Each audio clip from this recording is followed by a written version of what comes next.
अगर आप उज्जैन जा रहे हैं तो ये 2 जगह घूमना मिस मत करना।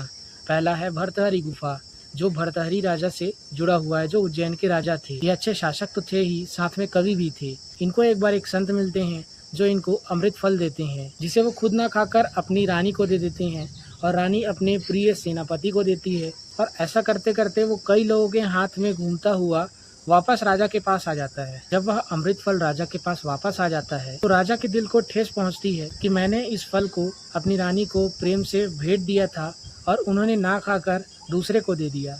और वो इस बात से इतना रूठ जाते हैं कि सब चीज़ त्याग देते हैं, राजपाट त्याग देते हैं और वो सन्यासी बन जाते हैं और एक गुफा में कठोर तपस्या करने लगते हैं। और कठोर तपस्या करने के बाद उन्हें आत्मज्ञान प्राप्त होता है और वही गुफा आज भर्तहरि गुफा के नाम से जाना जाता है। यह गुफा गोरखनाथ जी से भी जुड़ा हुआ है। दूसरा जगह है संदीपानी आश्रम। प्राचीन समय में यहाँ गुरुकुल अपने चरम सीमा पर हुआ करता था।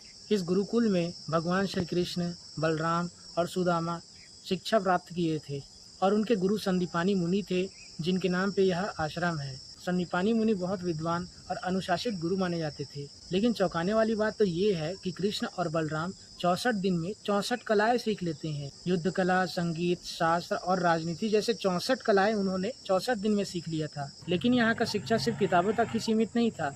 यहाँ धर्म, अनुशासन और जीवन जीने का तरीका भी सिखाया जाता था।